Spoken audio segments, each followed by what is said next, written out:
Hello, I have a pair of seats from a pretty well loaded Infiniti M. This one here is from a 2006 through 2010 M model. And as you can see, this seat has a lot of features.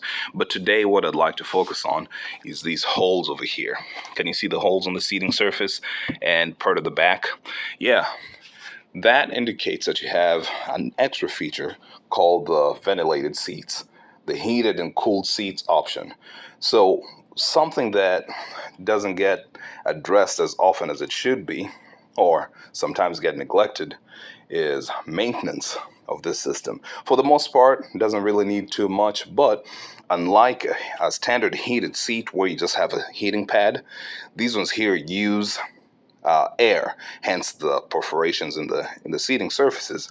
So air passes over this thermoelectric device, and depending on the command you're giving it, it cools the air or heats the air, and then that's what comes through. So the air is never as hot as a standard heating pad. Neither is it ice cold, but it's comfortable. It's nice to have the feature. So let me show you what that entails. I'm trying to tip this seat over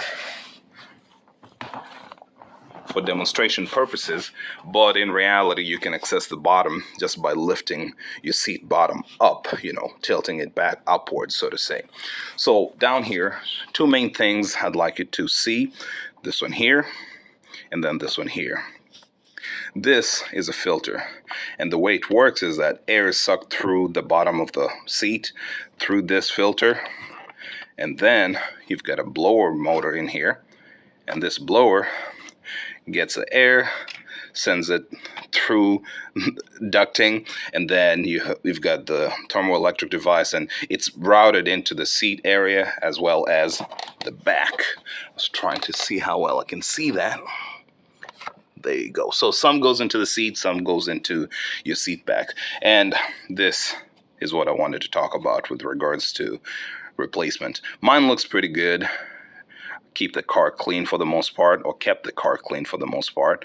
But as you can see, pretty low square. I know it costs a lot of money if you were to buy this from Infiniti, but you can find other manufacturers. It's kind of generic. The newer models have they are round filters, but the older ones have these square ones. So I think, to me, it's one of those things that you leave alone, don't touch. But if you ignore it and say you've got like pet hair as an example, you're choking off your inlet, so you're not really getting the best air you can get. But some people usually go to wash these and reuse them. I'm not a big fan of that, but I suppose better than nothing. I don't know. Otherwise, do not remove this because you're thinking that it's clogged, and then you remove it to run clean air and obstructed air, right? That might be a problem because now you're just running unfiltered air. It's going to clog things up over there. Replacement is pretty easy. As you can see, I've got these protrusions, top and bottom. Doesn't matter which way it goes. And I like to go front back. This is the back of the seat, remember? So push this in, and then push, and that's it, seated. So while I'm back here, something else I wanted to talk about is that sometimes people come to replace the filter trying to troubleshoot a problem. I think insufficient flow, it's either going to be because of a blocked filter. You can hear the motor running, but sometimes the things you do up here, if you've got lotion or just gunk clogging up your seat pores, that could be a problem as well. But the other problem that happens is that you get into your car, you turn the knob on to heat or cooling. It happens mostly in the winter. That's when people notice this. You turn it on to heat, it lights up or it blinks, then just goes off and does nothing else. That's usually a sign of a failed climate control seat module, and this is it. This thing right here, CCS module. Yeah, there you go. You can actually see it right there. So what I usually suggest for something like this for people is the driver's seat has an exact same part. So if you're trying to troubleshoot and it's happening, most probably it's going to be on your driver's seat, right? That's when you're trying to see that. And for most people, the passenger seat isn't used very often. So what to do is come here, remove this from your passenger seat, put it on your driver's seat to see if the problem switches sides. If the problem stays with the module, in that the passenger seat now starts having problems while the driver's seat starts working, well, there you know. Now you know what now you know what the problem is. Now, if you want, find one of these. There's a part number.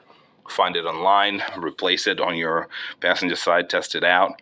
Then you should be good. The other thing, I guess, just kind of being cheap, depending on how you look at it, is that depending on how, if your vehicle is now approaching 100,000 miles, or even 200, maybe you use the climate control seat feature on your driver's side more. So instead of playing games with the filters, what you could do is just take this one from the passenger side, put it on the driver's side, and keep going. But surprisingly, it's not that bad unless you're running your air, the air conditions in your car like real crazy dust, animal far. They pretty much the same rate, I'd say. Let me tilt the driver one. Look, it's not much different, right? So, yeah, I hope this video helps in one way or another. In case you ever have questions about the heated and cool seat features, and for people that have heated seats, just plain heated seats, you don't have any of these problems. But I hope this video helps in one way or another. All right? Okay, all the best.